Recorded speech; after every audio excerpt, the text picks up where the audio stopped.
Hello everyone, Pem here and welcome back to our OWASP Mobile Top 10 Breakdown series. And today's episode, we are looking into mobile threat number 2, which is inadequate supply chain security. A risk that's not about how you write your code or how good your product is, but who and what you trust during its development. It's very unique in the sense that it's a means to introduce or create potential and intentional vulnerabilities for exploit. And that's why I won't specifically be demonstrating a real attack, but rather you can imagine all attacks can be introduced through these means. So what is it? Supply chain attacks work by targeting your product dependencies, things like SDKs, libraries, third-party services, or even your own building tools. Think of it this way. If an attacker can inject malicious code into your code base, or modify your app during the build, or once compromise your app signing certificate, they can push out malicious applications that look totally legitimate to users and stores.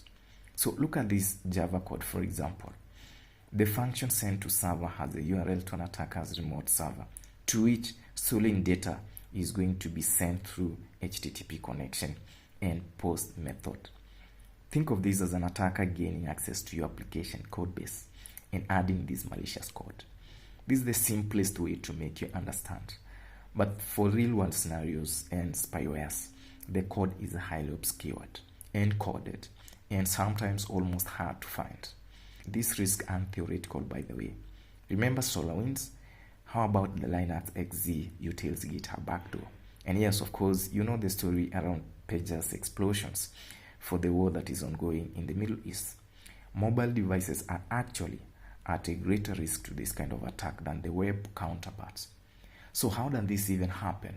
It often boils down to a few things, which includes insecure coding practices, weak or missing code reviews, not scanning third-party libraries, app signing keys stored unsafely or shared, or just plainly trusting unverified sources.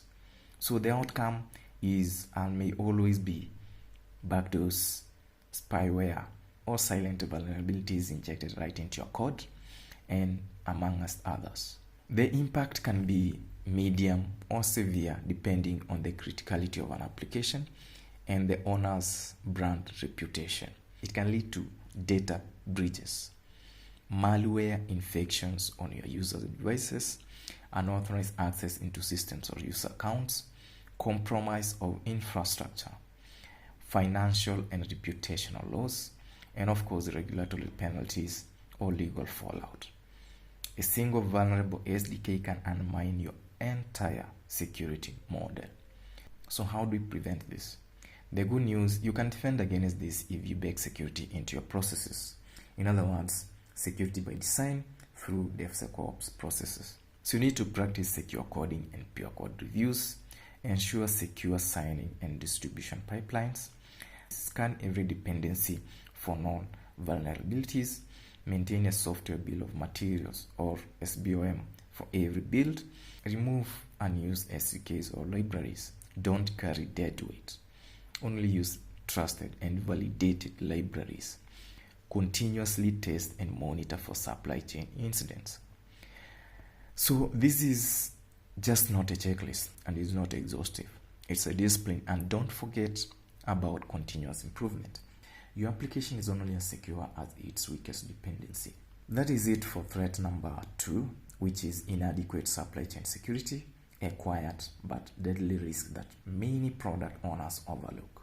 In the next video, we'll break down insecure authentication authorization, where we get into broken logins, token abuse, and access control nightmares. That is it for now. See you in the next one. Bye, and you're welcome.